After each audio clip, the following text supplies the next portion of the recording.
follow Mr. Scott Carley. That was amazing, Scott. Great job. Does anyone ever get tired of being asked a question?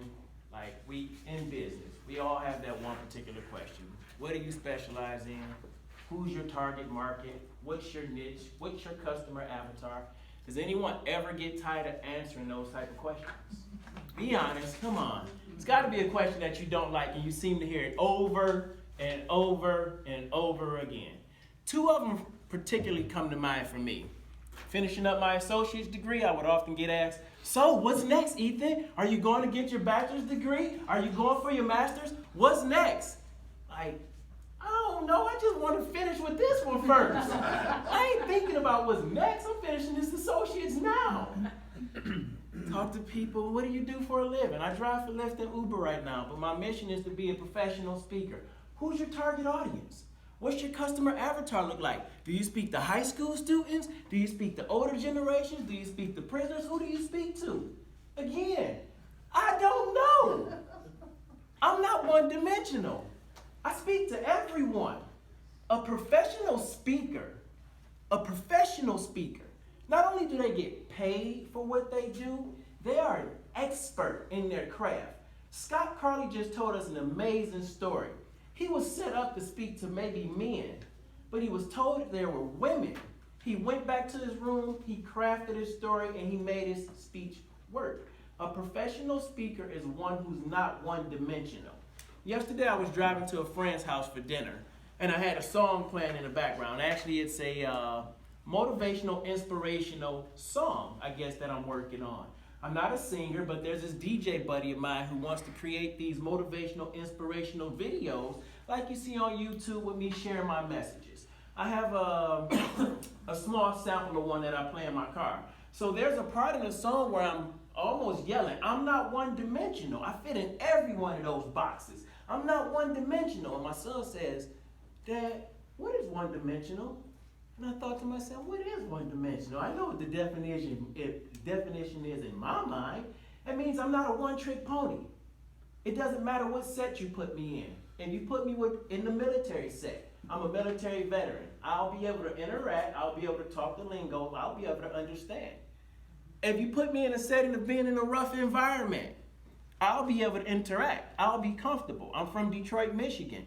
Not the worst neighborhood, but a decent neighborhood. I'll be able to interact.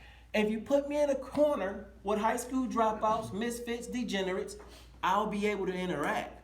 Why? Because I'm a high school dropout. I was a misfit. I was somewhat of a degenerate. If you put me in a professional setting, I'll be able to act. I've spoken to majors. I've spoken to colonels. I've spoken to generals. I've done presentations for tutors of the Austin Community College. I've done several presentations here at Toastmasters, and a group of individuals who are so different but one and the same. White, black, Hispanic, Asian descent maybe. So different, so diverse.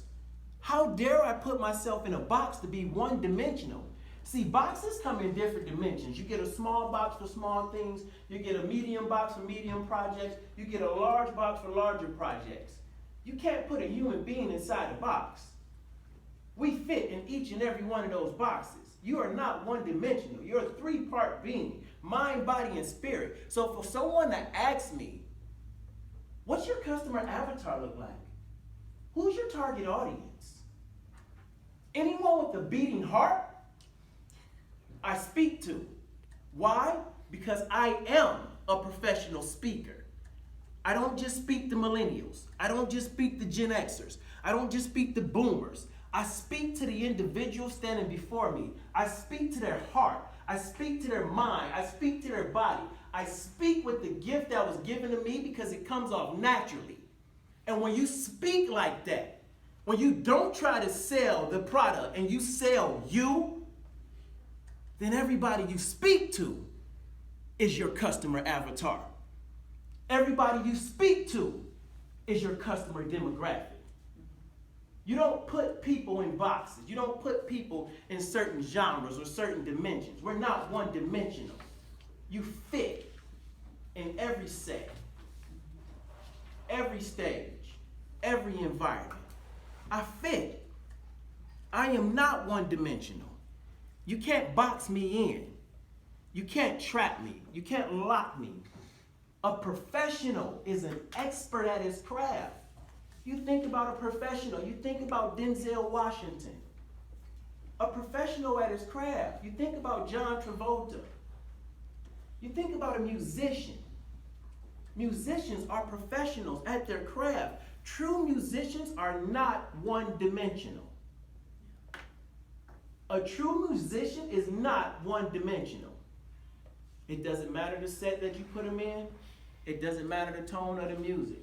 If it's a melody, they'll pick it up and they'll play it.